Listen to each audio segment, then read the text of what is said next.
अहम खबर यह है कि सुप्रीम कोर्ट ने प्रैक्टिस एंड प्रोसीजर बिल पर अमल दरामद रोक दिया है। अदालत उस्मा ने आज की समाअत का तहरीरी हुक्मनामा जारी कर दिया है। सुप्रीम कोर्ट ने प्रैक्टिस एंड प्रोसीजर बिल पर अमल दरामद रोक दिया है। आपको बताएं कि अदालत उस्मा ने आज की समाअत का तहरीरी हुक्मनामा जारी कर दिया है। तफसीलात हासिल करेंगे डॉन न्यूज़ के नुमाइंदे हसीब भट्टी से। हसीब भट्टी, बताइएगा हुक्मनामे में मजीद क्या कहा गया है? देखिए, यह हुक्मनामा 8 सफ़ात पर मुश्तमिल है, जिसके मतन में supreme court practice and procedure act के खिलाफ 3 दरख्वास्तें समाअत के लिए मुकर्रर की गई थी।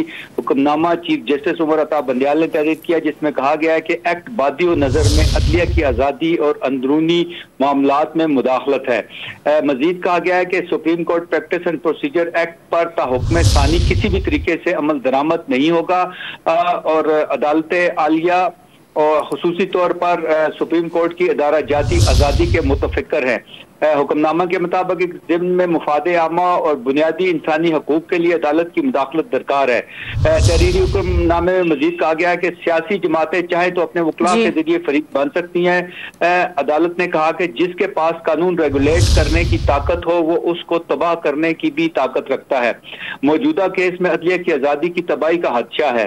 अदालत ने कहा कि क्या मुकन्ना के पास सुप्रीम कोर्ट के कानून में रद्दो बदल का इख्तियार है। वाज़े होना चाहिए कि पार्लियामेंट आर्टिकल 191 में इख्तियारात में रद्दो बदल का इख्तियार रखती है या नहीं।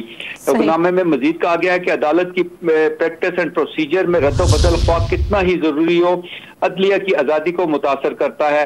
मौजूदा बिल या एक्ट को आइन के मुताबिक होना चाहिए। अदालत का कहना था कि दरख्वास्त गुजार के वकील ने अहम कानूनी नुकात उठाए। तो अदालत उस्मा ने आज की समाअत का तहरीरी हुक्मनामा जारी कर दिया है, जिसकी तफसीलात बता रहे थे हसीब भट्टी। आप बहुत शुक्रिया आपका।